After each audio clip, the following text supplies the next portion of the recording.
Hey guys, just wanted to share with you a quick update on my King Tiger Buddy build with Scale Journal. And as you can see, the kit is complete. And it was a lot of fun. Now the tracks are in another room. I'm going to start right there. I may have made a mistake with the tracks. I left the idlers off, which are here, and I should have left the drive sprockets off as well. It was a stupid newbie mistake. I should not have done that. But in case I make mistakes getting the tracks together, since the side skirts are going to hide most of the tracks, hopefully that won't be an issue. So there's a few tidbits here that I have not attached. Obviously, I'd mentioned the idler wheels here. Those are left off, as well as the rear fenders. These are going to go on at the last minute after it's been painted with PVA glue once I got the tracks in place. There's another set of PE grills that go right underneath this turret. It remains to be seen if I'm going to be able to attach these because there's not a lot of clearance between the bottom of the turret and the top of the hull.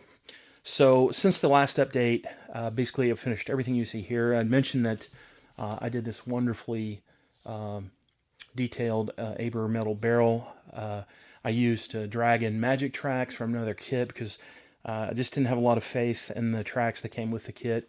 Added a couple of resin details from Panzer Art back here, and these gorgeous Alliance Model Works photo etch grills. Now I'm going to show a series of photographs showing the installation of these grills.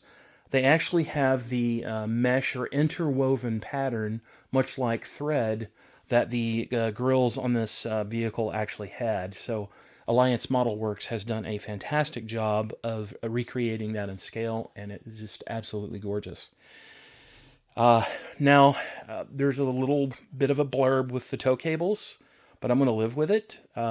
Having spent some time in the U.S. Army and in armored units, although I was not a tanker, tow cables are a pain in the ass.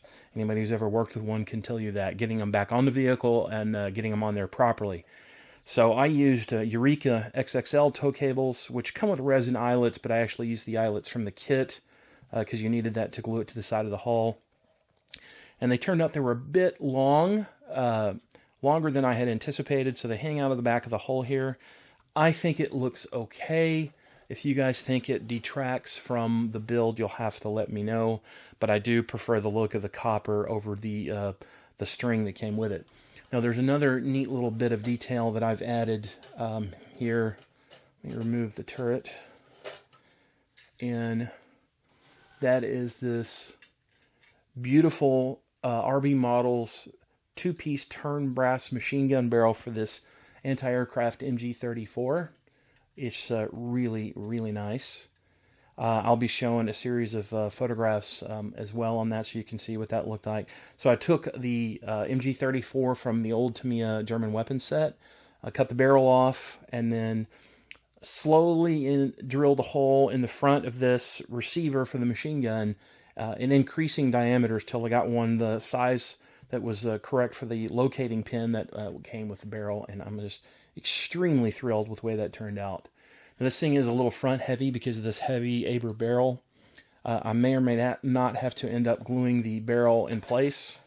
The paint scheme I'm going to use for this thing is going to be, of course, a late war, probably a 2 or 3 pattern camouflage.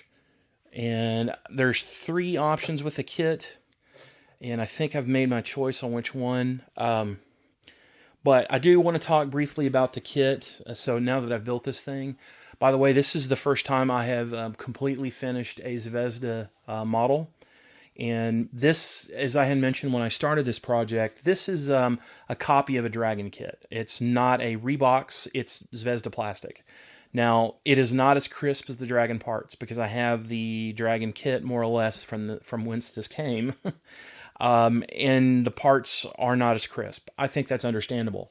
That being said, however, I do think it represents a good buy considering this kit can be had in the United States for less than $40. I'd say $35 to $37 is the going rate, you know, before shipping, or maybe you could luck out and find one at your local hobby store.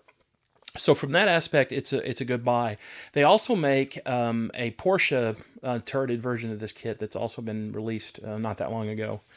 The parts require quite a bit of cleanup, more cleanup than I am used to doing, because the majority of that I build is, of course, as you know, Tamiya, and their plastic is just about perfect. So, but overall, I really think it was a pretty good build. Now, I spent enough money in aftermarket, I could have bought another kit, and I get that. I like to add the little aftermarket goodies because I think it just gives you that little extra detail. But I enjoyed the build. I'm about to start getting some paint on it. I'm going to prime it, do some pre-shading. Some people think that's heresy, but I like it. I like the way that it looks, especially on a tank model. And oh, by the way, I did go ahead and do these hatches open. And I am going to paint some of the interior details. I don't know why I made this workable, but I did nonetheless. But like I said, I'm really pretty happy with the way it turned out. I'm a little concerned about getting the tracks on, like I mentioned, but hopefully I'll make that work one way or the other. And of course the tow cables, the link there. But guys, I have to say, you want to build a King Tiger, you don't want to spend a lot of money, go for it.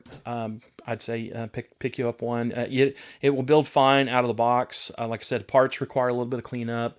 Details not as crisp as Dragon, excuse me. But overall, I think it's a good kit. So I will see you guys in the next update. We're going to see some paint on this thing, and we're not too far from getting it done. So thanks for tuning in, guys. I hope you guys have a great week. Take care. Bye-bye.